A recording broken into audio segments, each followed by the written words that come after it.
Board of Education, October 21st meeting. We have roll call, please. Mr. Arndt? Present. Mr. Dana? Ms. Fisher? Mrs. Metzler? Here. And Mrs. Ortiz? Here. Are we in compliance? Yes, we are. I recommend the board hold an executive session to consider the appointment, employment, dismissal, discipline, promotion, demotion, or compensation of a public employee or official. I'll move. Roll call. Mr. Arndt? Yes. Ms. Fisher? Mrs. Metzler? And Mrs. Ortiz? Yes. We'll return at 7 p.m. for the rest of the regularly scheduled meeting. We are on Zoom, right? Not on Zoom. I have one correspondence I would like to share tonight. This is from the Country Neighbor Program. It says, on behalf of Country Neighbor Program Incorporated Board of Directors, I would like to thank you for the Geneva Schools families, leadership, hospitality, and assistance in the 3 Farmers to Families distributions which were held during the months of June and July at Geneva Middle School. Your team assisted in distributing 37,500 pounds of fresh, quality produce and dairy boxes to 750 households comprised of 2,406 individuals. Of the individuals we served, 34% were children, 44% were adults, and 22% were over the age of 60. Again, we truly appreciate the willingness of the entire Geneva Middle School team for always going the extra mile and helping to make each distribution a fun and successful event. Together, we impacted the quality of life of thousands of Ashtabula County individuals this summer. Respectfully, Barb Klingensmith, Executive Director. That's nice. Did you have any correspondence? No. Agenda modifications? We do have a few agenda modifications for this evening. There's a new 6D. Old 6D is now 6E. There's a removal from 6E, number 7, and there's a removal from 6E, number 8. There's an addition to 6E, number 8, and an addition to number 7.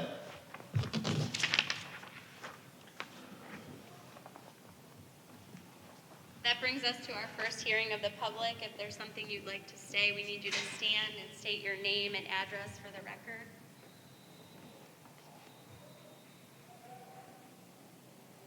No. Okay. Approval of the minutes.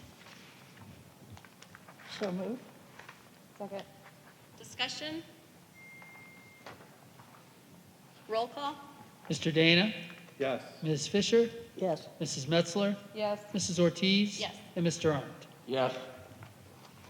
Treasurer's financial report. Move. Second. Discussion. Roll call. Ms. Fisher? Yes. Mrs. Metzler? Yes. Mrs. Ortiz? Yes. Mr. Arndt? Yes. And Mr. Dana? Yes. Approval of the invoices. Move. Second. Discussion. Roll call. Mrs. Metzler? Yes. Mrs. Ortiz? Yes. Mr. Arndt? Yes. Mr. Dana? Yes. And Ms. Fisher? Yes. Did you want to talk about the investments? No, there's nothing really to add. You have the investment report. You can see new investments continue to be very low. Okay. That brings us to the legislative report. Thank you. We'll start with the week of September 21st. The Senate passed Senate Bill 16. The bill requires public high schools to instruct students in the proper interactions with peace officers during traffic stops and other encounters. The bill now moves to the House. The Senate also passed Senate Bill 34. The bill revises the school employment policies and revises procedures regarding educator licensure and conduct. That also moves to the House. And the Senate Education Committee held sponsor testimony on Senate Bill 342, which requires students who enter the 9th grade for the first time on or after July 1st of 2021 to earn at least 1/2 unit of instruction in the study of financial literacy. The committee also held hearings on other bills, including House Bill 436, which requires professional development for screening and intervention for children with dyslexia. Senate Bill 358, which changes the education law for the 2021 school year to provide school districts continued flexibility and relief during COVID. This bill that was introduced at the end of August has made no movement after 3 hearings before the Senate Education Committee. I even reported last month that the expectation was that this bill would be expedited, and thus far it has not been. And Senate Bill 350, which prohibits the school districts from providing transit passes for public transportation to students enrolled in grades K through 8 in the 2021 school year, and requires ODE to deduct district payments for noncompliance. During the week of September 28th, the Ohio Controlling Board approved a request to use $6 million from the CARES Act Corona Relief Fund for the K through 12 mental health assistance to support capacity development, connection to community resources, and implementation. The funding will be provided to the ESCs that received funding through a competitive grant opportunity for preventive education funding in House Bill 166. State Representatives John Patterson and Gary Scherer had planned to hold a press conference on Tuesday, October 6th to discuss substitute House Bill 305, which would provide a comprehensive revision to Ohio's primary and secondary school funding system. It was announced, however, on October 7th that the conference was put on hold while they continued to work on the legislation. The original version of the bill was introduced in the spring of 2019. The substitute bill includes improvements for the funding of transportation and aid to economically disadvantaged students, ESCs, and community schools.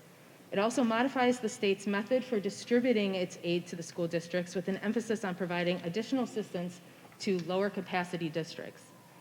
Given Speaker Cupp's newly expanded responsibilities, Scherer, the current vice chair of the House Finance Committee, has become the new primary co-sponsor of the legislation. In recently introduced legislation, House Bill 767 was introduced at the end of September to specify that a child's absence due to a chronic medical condition that is acknowledged in the child's IEP or 504 plan is a medical excuse for purposes of absent intervention requirements. Senate Bill 365, introduced in mid-September to extend the authorization for members of a public body to hold and attend meetings and hearings via electronic technology until the current state health emergency is terminated. Senate Bill 368, also introduced in mid-September, to require the State Board of Education to prescribe standards requiring the use of phonics as a technique in the teaching of reading and writing in kindergarten through 5th grade, to require the State Board to provide in-service training for such teaching, and to create a $20 million grant program to support professional development for English language arts teachers related to the use of phonics techniques. And finally, Senate Bill 372, introduced the end of September, to create the Holocaust and Genocide Memorial and Education Commission that, among other responsibilities, would find opportunities to provide resources for schools to teach effectively about the Holocaust and genocide. That is the legislative report. Thank you. The ATEC report? Yes. The first 9 weeks at ATEC has been completed successfully. They have had very close contact with the Ashtabula County Board of Health, and things have been going very smoothly as far as keeping the classrooms open and the students safe. There's one very sad note. William Hill, also known as Bud, who was the president of our school board, died last Friday. And he was a big name in the community for many years. He was a boater. He built pipe organs, and he seemed to be very active in everywhere you look throughout Ashtabula County. I've certainly encountered more people that knew him, and he seemed to be universally well-liked. The public is invited to a celebration of life, starting with an organ prelude beginning at 2 o'clock, and then the celebration starting at 2:30 on Sunday, November 1, at the Lakeside High School Performing Arts Center on Sanborn Road at Ashtabula. And they ask that, well, masks are recommended. So that's it for the ATEP. Thank you. That brings us to the report of the superintendent and the Geneva Pride Positive. Thank you, Mrs. Ortiz. Annually, we have the building administrators share information about their enrollment and opening details for their buildings. And we did that in September. So tonight I have the chance to kick off our Geneva Pride Positives this month. And this is the COVID edition. I'm calling it the COVID edition because often I have many items to report on, and these are activities, community events, assemblies, and other things that are happening in the school. Obviously, with the restrictions that we have, those have been limited, but that does not mean that we don't have great things that are happening in all of the buildings.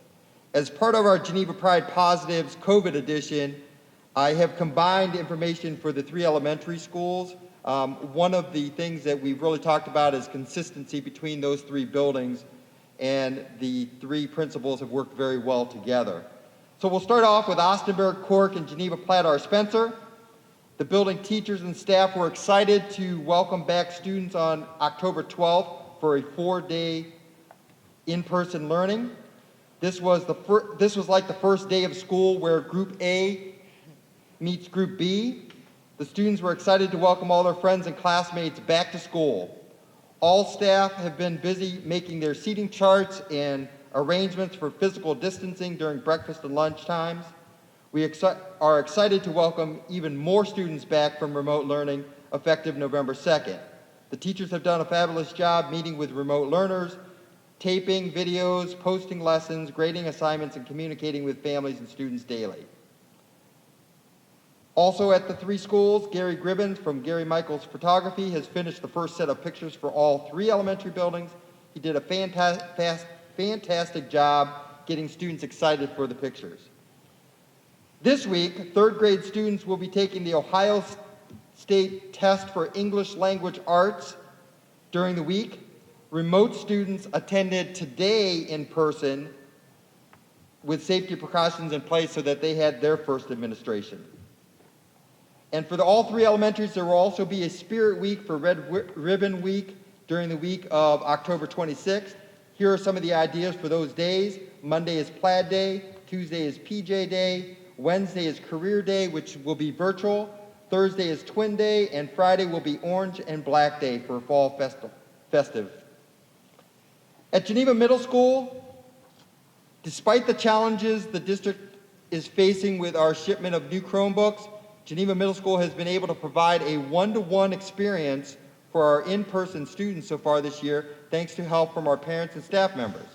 Students who are able are bringing their own device and connecting daily with other students, which are issued a device from our existing stock of Chromebooks. Thanks to Mr. Burgard for his help in this process. Also at Geneva Middle School, the Geneva Middle School 8th grade football team was fortunate enough to have their final football game live streamed via Facebook and YouTube by 440 and Goal. We believe this is the first middle school contest to be live streamed to the public audience in the history of our county. Geneva was victorious against Lakeside with a final score of 40-12. And Geneva Middle School announcements are now on YouTube, thanks to Mr. Clue and our 4th period tech crew. Announcements are now pre-recorded and played to all students during 5th period. Announcements include student and teacher spotlights, SOAR PBIS content, and other general information. Announcements are available daily by visiting GMS Media on YouTube, and I left the link there on the bottom. At Geneva High School, the Academic Challenge team had their first meeting last Friday with approximately 15 students in attendance, many checking it out for the first time. They have been selected to compete in Academic Challenge this year through Channel 5, date to be determined. They are also planning on representing Geneva in all of the county academic challenges this year. The Geneva Athletic Boosters purchased the materials for dugouts on the JV baseball and softball fields. The Athletic Boosters, Mr. Dalton, Ms. Crosley, Mr. Weatherholt, and Mr. Currents began the project in August with the construction of framing the dugouts. Once school began, Mr. Dalton has been finishing the project with his students in his classes. He has volunteers from his classes attend on Wednesday to work on the project as well. We will have these finished by the time the snow flies to use for spring 2021. We are proud to see this project working towards completion as it's been in plans for years. The Geneva High School Media YouTube channel is growing for our district. There are currently 3 students involved due to COVID restrictions with GHS Media, and it's brought the community even closer to Geneva High School events. We have 2 students that have been streaming the football games, and the amount of community interaction has been outstanding. Quotes like, "Haven't seen a game in 20 years, go Eagles," "Class of 1977 pride, love watching the band again," are just a couple of the comments that have been received on the streams. We are looking forward to adding future streams for theater, winter sports, and other events, so it should be exciting to keep connecting with the community and other alumni in the future.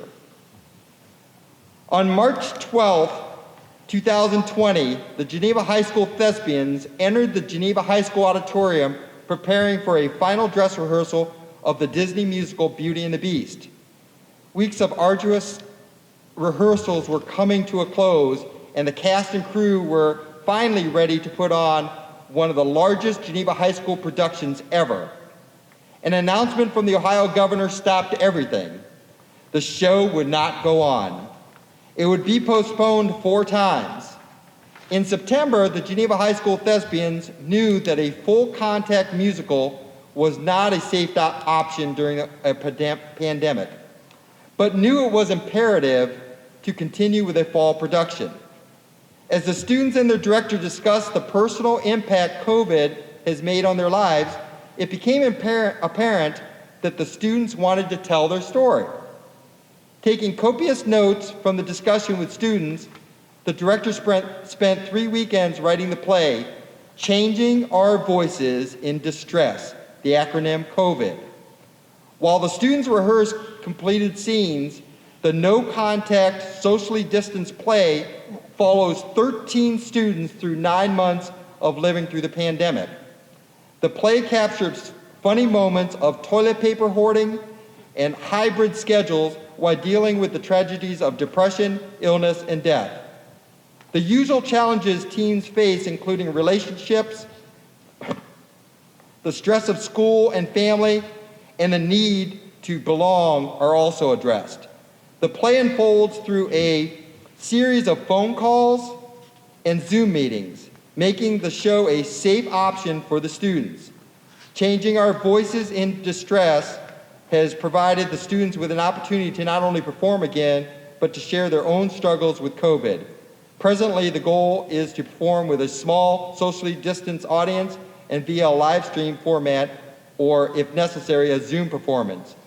And I'm glad to announce that they did put in a proposal to the Ashtabula County Health Department and did get permission to move forward with a performance in the auditorium that, again, will follow the guidelines that are provided. And finally, good luck to all the student athletes that have been representing Geneva throughout northeastern Ohio in competition this week. We have the girls soccer sectional versus Niles McKinley Thursday, volleyball sectional versus Niles McKinley, and that was tonight. I'm sorry, it was marked for Thursday, but that was tonight. Football versus Chardon, round 3 of the Ohio High School Athletic Association playoff, which is this Friday at Chardon. Boys soccer versus Lakeside on Wednesday, and cross-country districts in Madison this coming Saturday. So good luck to all of those athletes, and a tremendous job this year following all of the guidelines that were provided so that they could have a season. So congratulations and good luck. That concludes my Geneva Pride positives. Thank you. At this time, Mrs. Metzler is going to discuss the Osb Legislative Platform. Thank you.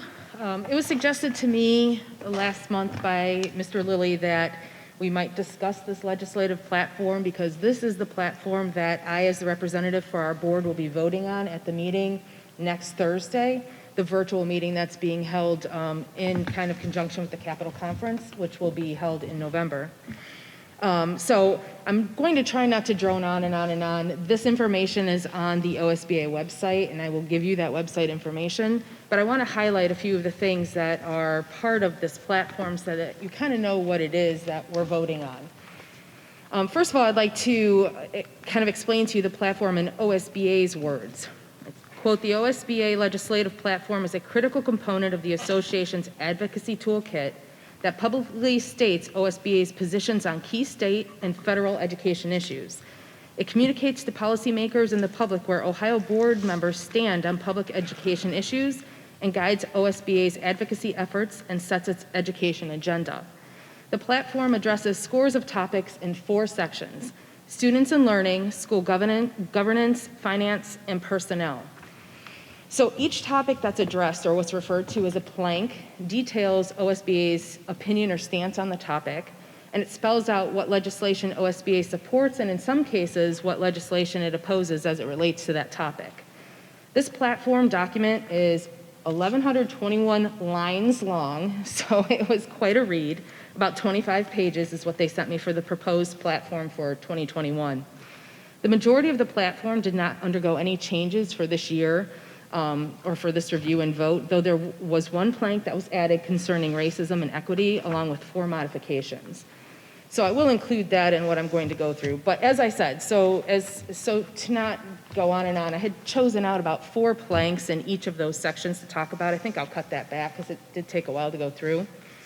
But for example, in the students and learning section, one of the topics that it addresses is assessments. And basically, to give you an idea of some of the language, it talks about what they consider, like ongoing assessment of student learning provides an essential means for instruction and accountability. So it kind of defines what assessments are.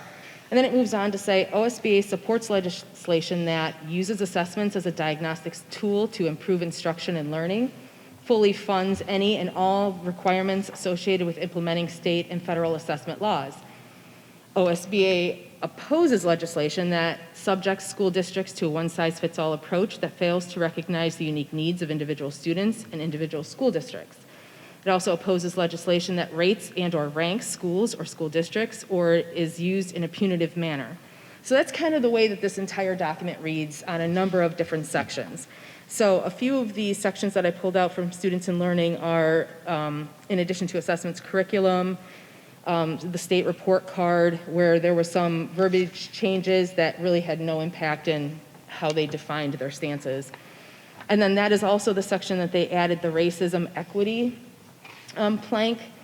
And so in the racism and equity plank, basically OSBA supports legislation, and this is all new language. So it kind of defines the racism, equity, their stance on that, and then it says, creates inclusive environment, removes and actively repairs racial and social inequities, addresses racial disparities in discipline, funds equitable education throughout Ohio. It opposes legislation that limits resources and/or opportunities for students of color and those that are traditionally underserved based on ethnicity and or socioeconomic background. So this is one of the new planks that they're adding. This is one of the things that we as delegates are reviewing. One of the things that we as a board, as we're discussing this now, I mean, this is something that we would look at and say, do we agree with this? This is part of their platform. We've kind of subscribed to the OSBA platform in the past. They kind of represent us as a school board in the state. This is something that they're adding new to their platform. Under school governance, I pulled out the board member training section, charter and community schools, which comes up a lot throughout this whole platform in a number of different areas. You'll see it in the finance section, you'll see it in the governance section, and it's always kind of the same play on words, you know, the accountability, the equality between the public education and the charter and community schools. Also under school governance, the legislative process and vouchers. So there was some language added to the vouchers section, and that is that OSBA supports all vouchers to be funded in a way that does not deduct from or diminish funding to public school districts. These seem like ideas that, why would you ever question it? But it was something that was not included in the platform before, and they obviously felt a need to very specifically address it this time around. The verbiage changes to the board member training were just really insignificant and didn't change any of the content. In the finance section, they talk about the all-day, everyday kindergarten funding, charter community school funding, which I mentioned, the ESC service funding, and also the public, non-public school funding. There's added language to that for this year too, and that is that OSBA supports all private, non-public schools receiving public tax money to be held to the same accountability standards governing Ohio's public schools, including licensure requirements. Also, it says that all private, non-public schools receiving public tax money to be subject to the same financial reporting, audit requirements, and sunshine laws as Ohio's public schools. Again, seems like a no-brainer that this should be in there, although it wasn't, so they're just clarifying the position. Also under finance, the school district income tax and unfunded and underfunded mandates. And finally, the fourth section of personnel, a couple of the planks within that section are related to collective bargaining, evaluations, healthcare, and retirement systems. So there is a lot of detail in this platform, and if you are so inclined, I would encourage you to go to the OSBA website, which is ohioschoolboards.org. If you look under advocacy and then legislative issues, you'll see 2020's platform is currently on there. This 2021 is the one that we'll be voting on next Thursday. There's also a delegate assembly briefing tomorrow evening that I'll be attending virtually. I think it's just so that they can make sure that everything's going to work right for next Thursday when it really matters, when they actually need the voting to happen. So that'll be in the next 2 weeks. And then the actual big event is in November. And you should have seen emails from Mr. Kujala on that. So, does anybody have any questions? Well, just a comment. I'll just say that some of these recommendations are long overdue, especially from the situation here of requiring these alternate schools to have the same requirements as the public schools. We'll recall from the ECOT scandal, which cost us nearly $600 million here in the state. There was no requirements here from which to take attendance. So we had no idea who it was that was going to school and how that money was being spent. And I think that other concern, which is very well taken, I think our district alone lost nearly $4 million to ECOT. While I don't have an objection to funding alternative schools, it shouldn't be on the backs of our kids here locally that attend the public schools. So I think those changes here with the OSBA that they're seeking, I think that's clearly in response to the ECOT scandal, and that's certainly long overdue. Thank you. Okay, that brings us to item number 3. I recommend approval of the attached Aquatic Center use agreement with Spire in regards to team practices for the 2021 season. So moved. Second. Discussion? Yes, I do have a question here, and that is, I'm just seeing this here, this was on our table here today. Eric, can you describe for me what the changes are here with this agreement based on past agreements? I see that there's a schedule that's included with respect to COVID event protocol. That seems appropriate. I seem to remember, though, in years past, we had discussions here regarding insurance requirements. There's an insurance requirement upon us to have minimum amounts of insurance, which is certainly appropriate. I don't see anything, though, in here regarding what Spire's insurance limits are. So is that something you could please address? Kevin, I know you dealt with that before because we provided a copy of our insurance to them. Basically, the agreement, there's 2 agreements. The first one we're looking at is for the practice. This defines what we have as part of the agreement. The practices, we have 4 lanes and that are no cost to us for 4 days a week, and we have times that are specified for those practices. And we do have some selection in that, our coach does. The big part of this was the protocols this year that they have for their facility. They've been very diligent in what happens when you arrive to their facility, and with swimming being an indoor activity, they have very clear definitions of what would have to happen as part of that policy for the student athletes when they arrive, and how cleaning would happen and those types of things. The insurance section is in each agreement on page 3, section 8 on the meet agreement, and section 7 on the very similar to what we had in the last agreements.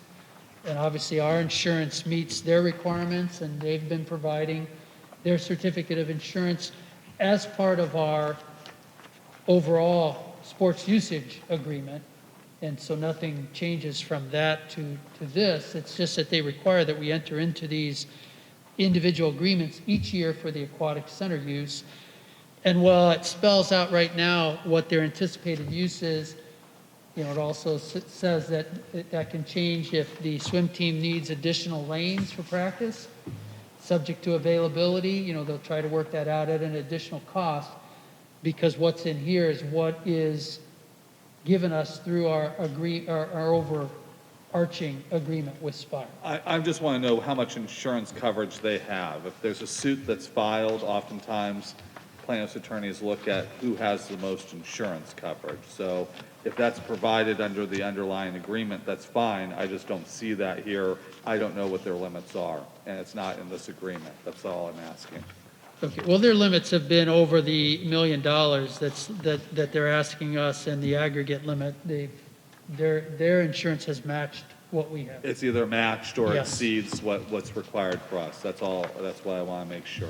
I just want to make sure there's mutuality here on both sides with respect to the agreement, that's all. And if you're assuring me that that's in place, then that's fine. Anyone else?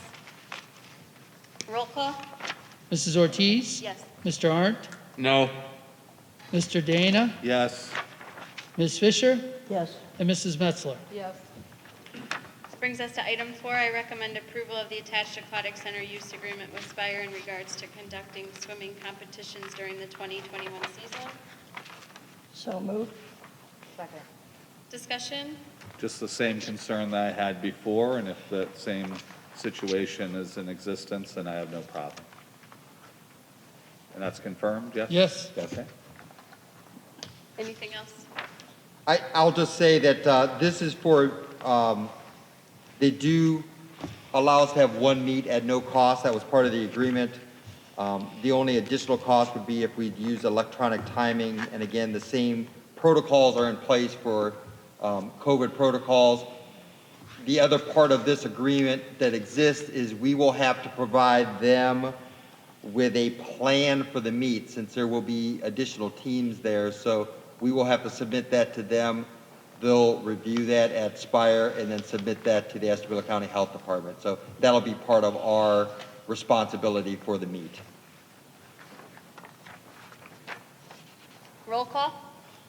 Mr. Arndt? No. Mr. Dana? Yes, Ms. Fisher? Yes. Mrs. Metzler? Yes. And Mrs. Ortiz? Yes.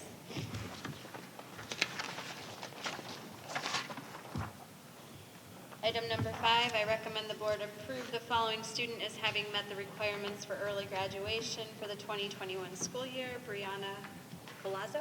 I'll move. Second. Discussion? is the young woman here today? Sometimes we have the Yeah, person. I don't believe so. But I would like to say that this was one of the finest written letters that I've received for early graduation. You know, obviously you could see that she put a lot of thought into her decision, wants to graduate early and continue her journey into the United States Air Force, which is very commendable. So I wish Brianna the very best in her future. But again, I was very impressed with her letter that she sent in to both Mr. Weatherholt and myself.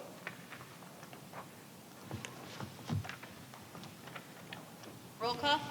Mr. Dana? Yes, Ms. Fisher? Yes. Mrs. Metzler? Yes. Mrs. Ortiz? Yes. And Mr. Arndt? Yes. Item number 6,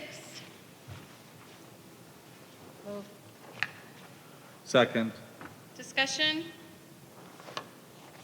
Roll call? Ms. Fisher? Yes. Mrs. Metzler? Yes. Mrs. Ortiz? Yes. Mr. Arndt? Yes. And Mr. Dana? yes, Item number 7, so moved, Second. discussion? Roll call? Mrs. Metzler? Yes.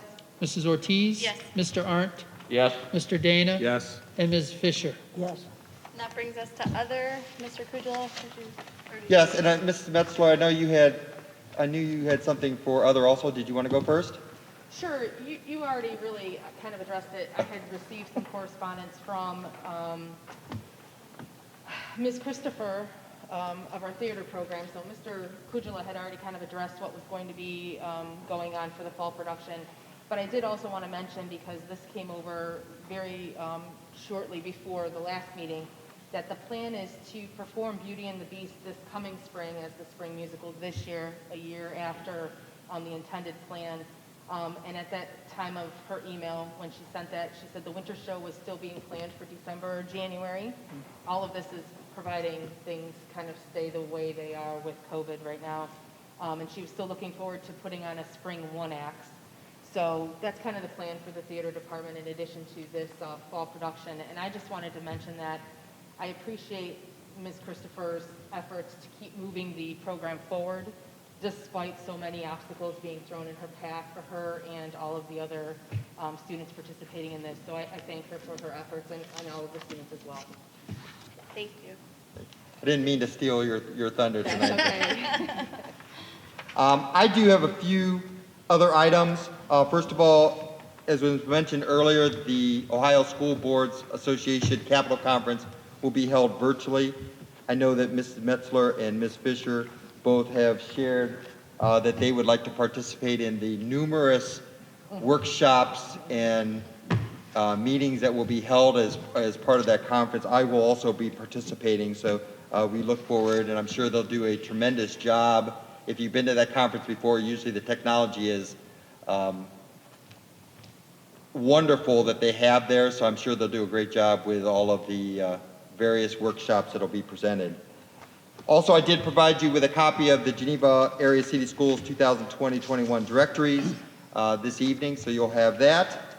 And the last item that I wanted to share, if you have been following the daily newspaper or watching the evening news, you see stories about various school districts and their plans.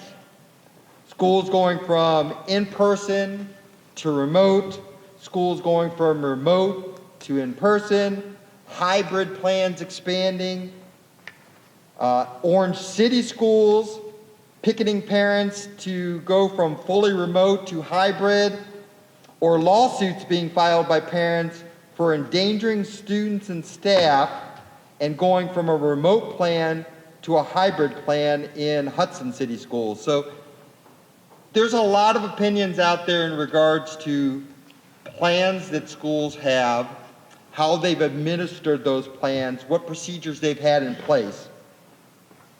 And on October 12th, as I shared at our last board meeting, we did expand our previous hybrid plan to a 4-day-a-week plan while still offering the remote option.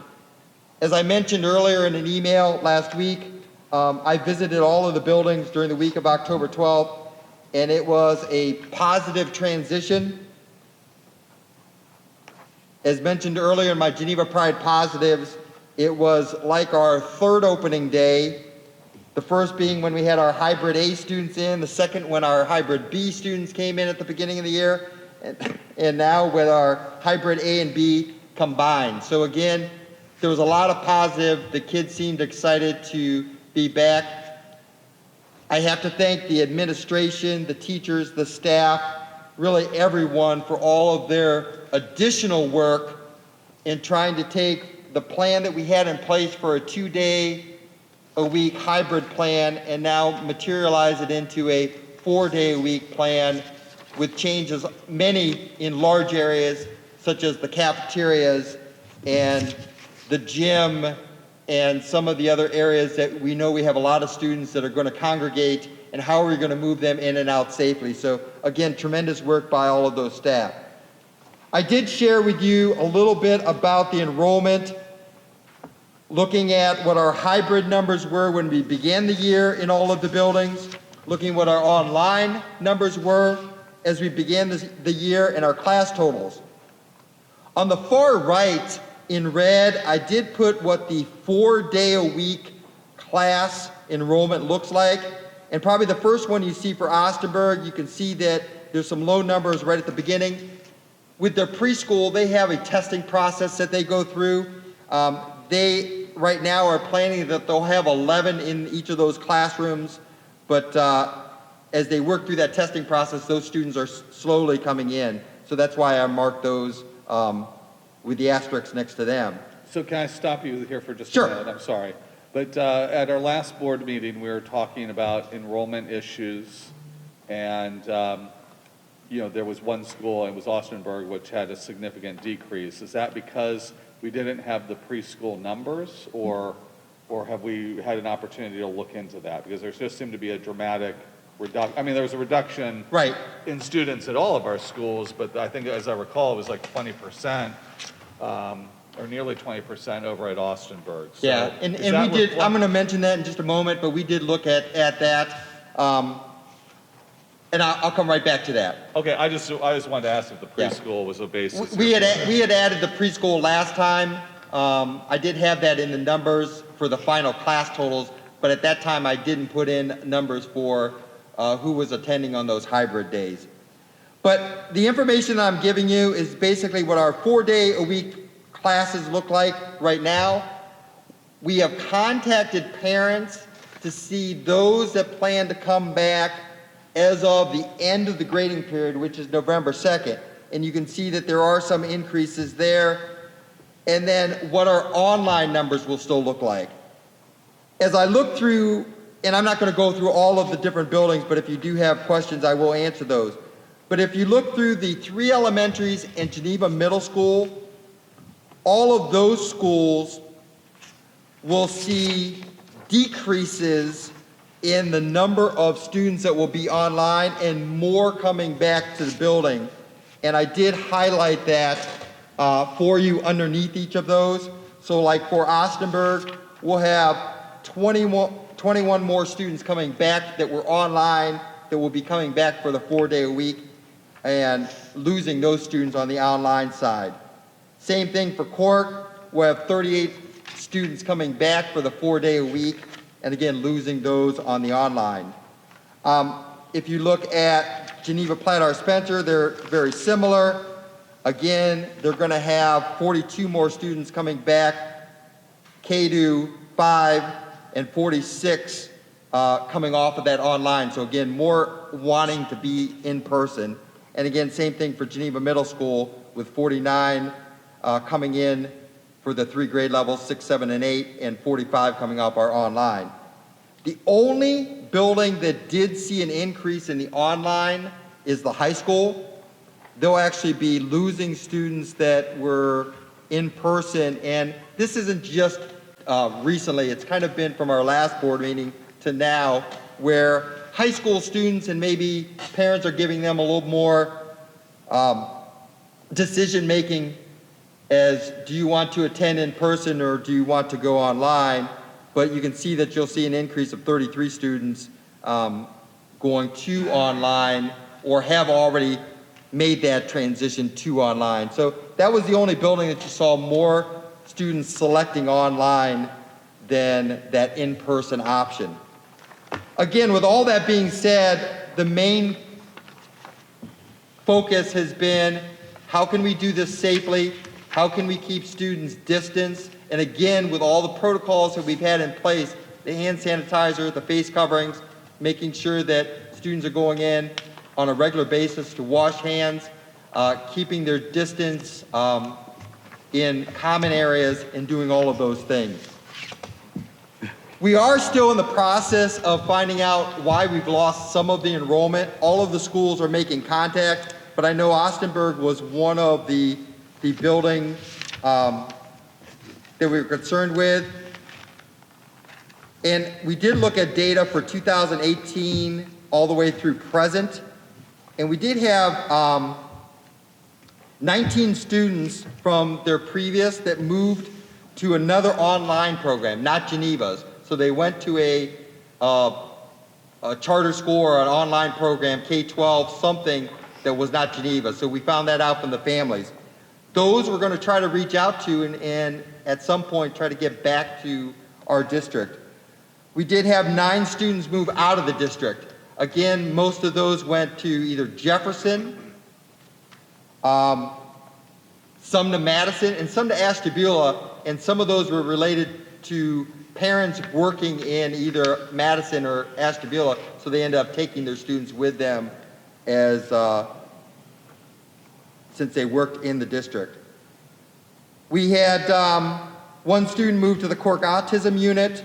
We had two students that decided to still do homeschooling and were part of that new homeschooling list that we had. We had 9 that were court-placed outside the district, and we had 24 that decided to do open enrollment outside the district. So again, one of the focus that we have with all of the administrators is reaching out to these families, looking at what options we can provide, and hopefully bringing some of these families back to our district. There's a lot, they're getting information as they call and contact these families. A lot of it was maybe our plan wasn't out early enough, or they didn't like our plan. They felt like they couldn't, they didn't want to see the students in. They wanted to go more remote, and they chose to go with a more standard approach to the remote instead of what we were offering. So again, we're trying to find some of that information out to hopefully encourage those families to return to the district and look at how we're going to provide education moving forward, hopefully some options that will entice families to come back. So as far as, Geneva used to always be sort of a net positive on open enrollment. Is that still the case, or are we now a net negative here? No, we're very positive on open enrollment Okay. when you just look at that. But when you add all the other deductions, such as charter school STEM and Ed Choice scholarships, we're now negative, where we used to even be positive on that. Another discussion that we had here was reaching out to parents, because we had that statistics here about whether or not persons had an internet connection or not.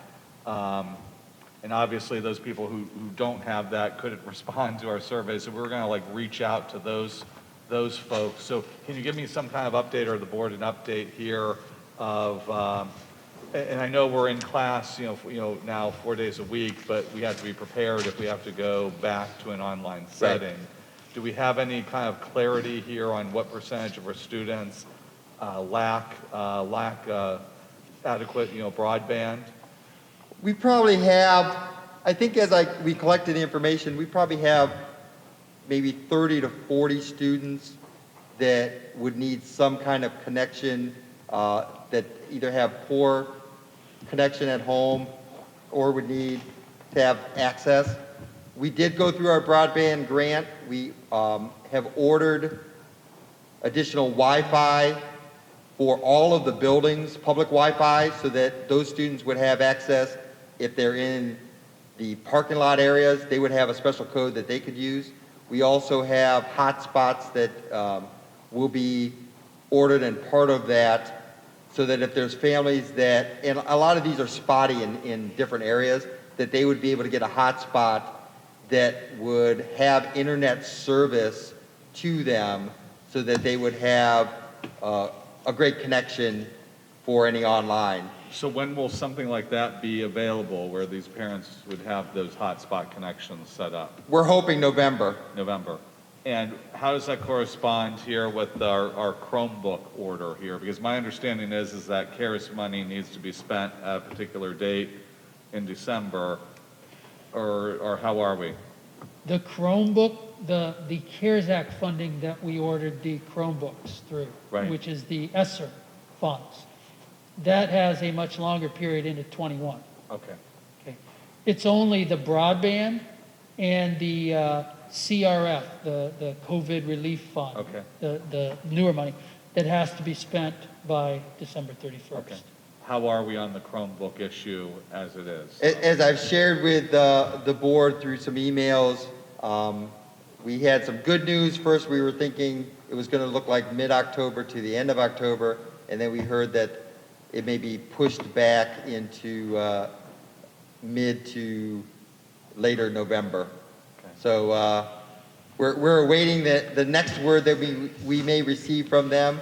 Again, all of those schools that had ordered, that were in that queue, as those units become available, they're being shipped out.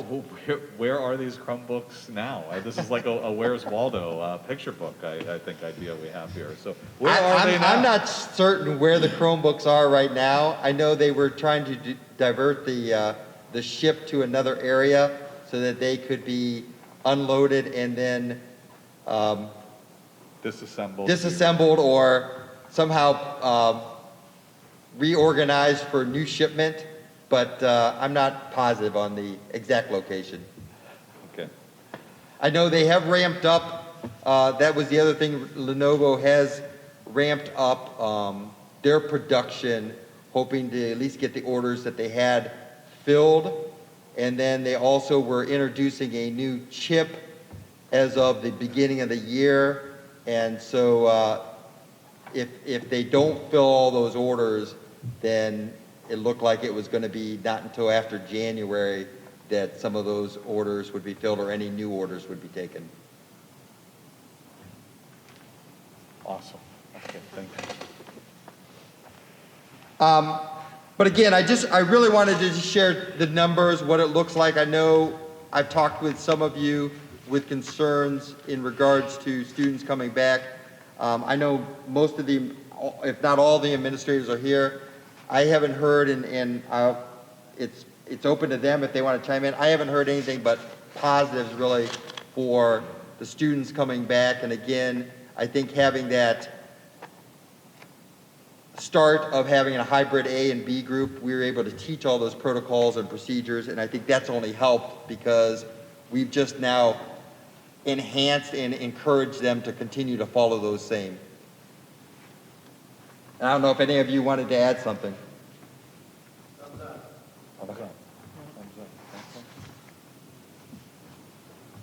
Is that all for Any other questions that I can answer? Okay, thank you.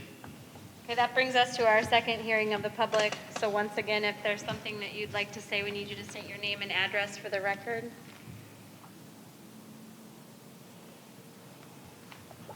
Okay, well with that, have a great night and thank you for joining us. To I adjourn. move to adjourn. Oh, a motion to adjourn, please.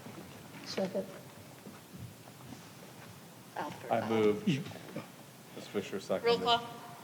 Mrs. Ortiz? Yes. Mr. Arndt? Yes. Mr. Dana? Yes. Ms. Fisher? Yes. And Mrs. Metzler? Yes. We don't usually get to do that.